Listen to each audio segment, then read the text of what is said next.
because it's looking like Boom, with more experience and more firepower at this point, they could deal that finishing clean sweep.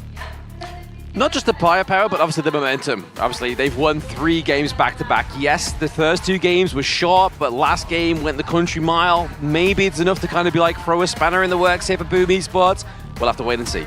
We'll have to wait and see here. Vesakha having the pressure of being IKL's final hope, with IKL's pride, with IKL's slot in the hands of Vesakha here. This is potentially their final march in KIC 2025. If they drop the ball, they will book a flight home to Indonesia.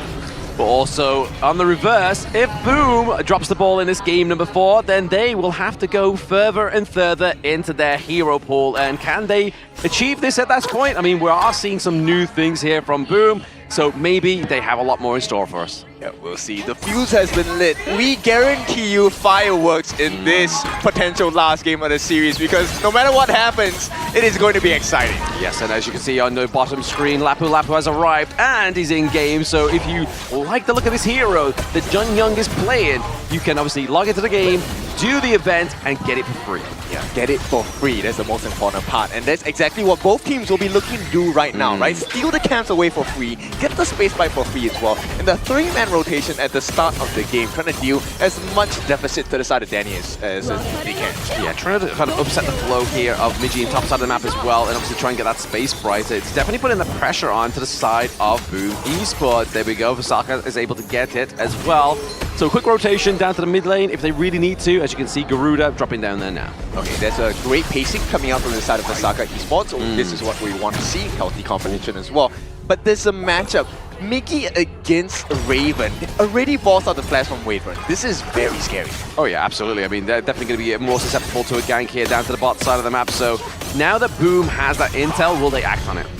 Yeah, I think it's going to be a tough one to act on, because now Gen Myth, I think they're very familiar with this hero. The poke from the Wings of Judgment are going to be very game-changing, especially if they maximize that damage. Exactly. Maximizing the damage onto the Garuda is going to be scary here as well, but also even getting this Garo, this late game queen, online early is going to punish this Flowborn tank. Yep, and especially if Gen Myth gets that Dread combination where he releases the ultimate early, it potentially puts everyone on the pathway for the Silence Arrow from Raven. And the results of that, I don't think the Boom fans will like that a lot. Oh no, exactly. It'd be a harsh realization here as well, but top side of the map needs to be paying some attention to, as minions naturally crash into there as well, but not going to be able to take a lot of damage pre-4 minutes with that structure protection. Alright, and they have reverted back to their original lanes. Vesakha now have a very small but noticeable lead against Boom Esports. They do have a very small lead, but again, it's probably just noticeable lead against Boom Esports. They do have a very small lead, but again, it's probably just the fact that they've been rotating quite frequently onto the side of Boom without actually being able to get the River Sprite, the Space Sprite as well. So just all these little kind of decisions that Boom has not executed in the early game, hopefully doesn't come and bite them in the bum. Yeah, they now see the calls around here. Oh, they try. Val, maybe gets scared out. There it is. Whoa! There's a knock up there from Carl. Val goes down. That is a very decisive move from the side of Boom Esports. They get the benefits of that. Faster rotations. They're going to try and put some damage onto the T1 at the bottom. Silence Arrow going to be used, but it's not going to be too much avail, because Raven is not fed yet. Oh no, definitely not. Not fed at all just in this moment in time, but Miji has to use that flash out. Can Nev get the kill? The door to the death, and there it is. Cutting down. The Sword Master shows you his moves. And Boom Esports, they now have to also be very mindful that Vesakha may be down, but they're not out. Oh, exactly. Yeah, they are looking to fight in this brawl. They don't want to go out of the competition 4-0. They want to get at least 1 point onto the board. And right now, they're kind of showing that, right? Obviously, they are trying to get the lead into these lanes, but ultimately, Boom is having a much easier time gathering that gold. Yeah, for sure. You can see the wave play here. They're going to try. Oh, really? Here comes the finishing stroke, but there he goes. He gets out of the range. Okay, so once again, it's a difficult matchup. You can see the first skill of Nev will be able to cut through all projectiles, and from the correct angle, you can totally negate Tatsuri's ultimate.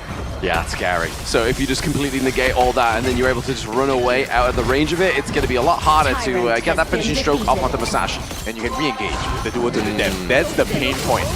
So we'll see how this is going to be like. Vesakha, nice two-man rotation on the top. That does not show his face. But still, Boom, ballsy move. They know that, hey, he's not around, we can try. Exactly, yeah. Just kind of try pushing the squishy heroes onto the side of Vesakha Esports. Jun Young going for the rotate here with Gem Myth as well as Raven. Blue team Maybe they're trying to go destroyed capitalize on this turret. mid lane, right? Just make sure they get everything. They stop the takedown into mid lane. They get the T1 takedown, bot side of the map as well. Yeah, T1 in the mid, I think it's going to be very important, right? Because that gives you the space for Gem Myth to maximize your ultimate.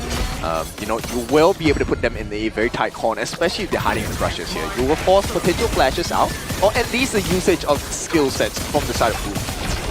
Righty-o. Okay, so 1-to-1 drawn here between the two teams of that kill count. We have obviously around about 500 gold lead going over the side of Boom once again after Vesakha did take the early lead with that one.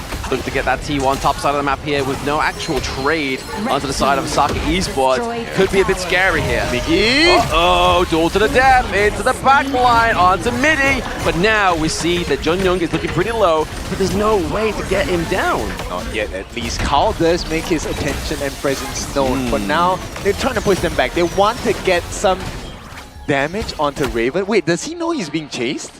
I assume so. I would hope so. I mean, he sat in that brush. He's like, you know what? Hopefully I can get out of this one alive. You can see the rotation here from Gem Myth to be like, okay, we'll keep you alive.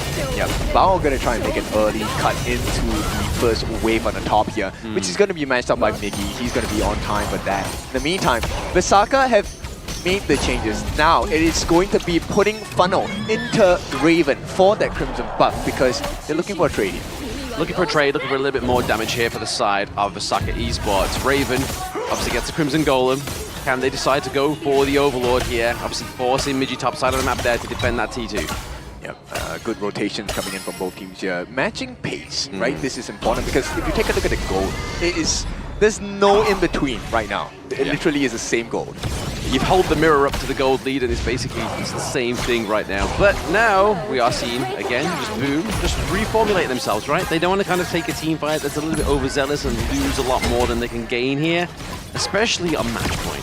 Yeah, I think the biggest difference maker now is going to be in the farm lane. So far, the farm on both Raven as well as Danny hasn't really been impacted that much. They're about, what, 500 gold away from each other, which at this point, oh, hang on, nice catch. Ooh, okay, there's the wings adjustment coming through as well. Can they put pressure onto the back line? But it's going to be the heart link there that's going to save Carl. But in the brush there, Nev. Okay, using the parasol. Is it going to be enough to keep him alive? The imperiled state comes through.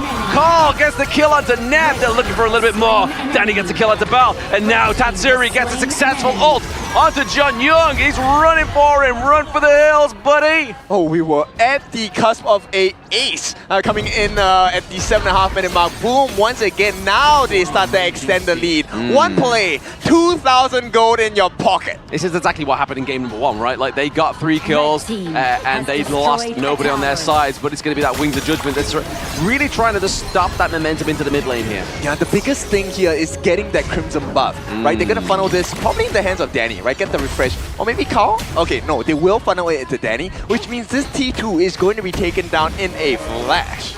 Take it down in the flash here is going down. That T2 like a treat for the side of Boom Esports. Really driving that gold lead to around about 3K now. All right, this is a substantial lead. And with Danny now getting the same treatment from his own team, Vesakha, I don't see a probable win state unless they catch them off guard. Maybe they will catch them off guard here. Just maybe for the side of Vesakha, like Boom did in the response of game number 1, right? Like it was going very much so for the side of Vesakha, but then Boom turned it around.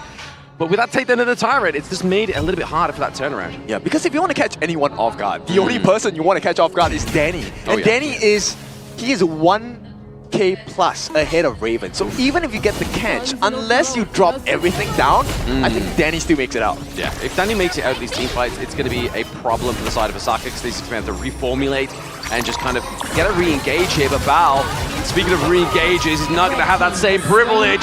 Tatsuri with a takedown.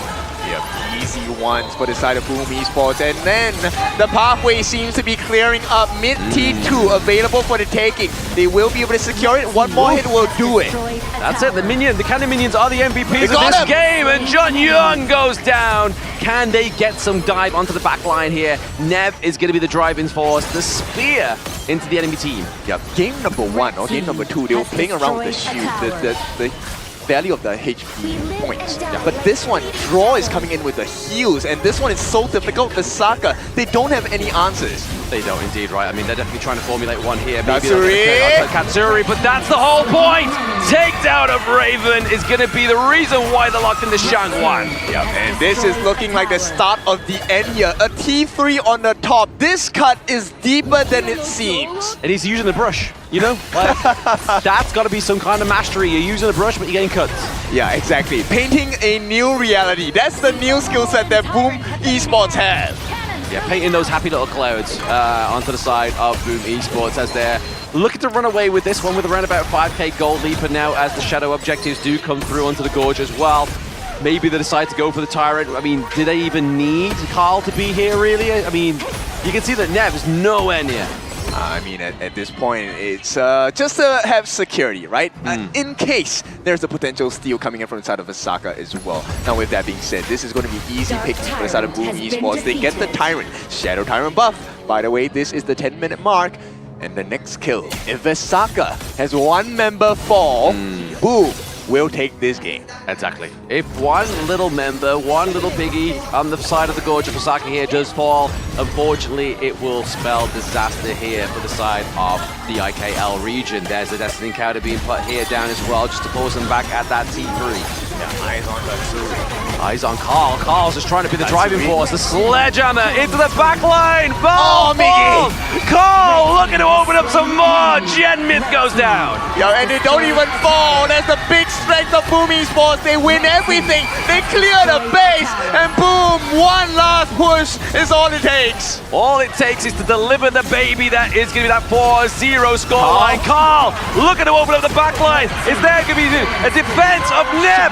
Absolute domination. One for the history books. PKL gets a second representative. It is now set in stone. PK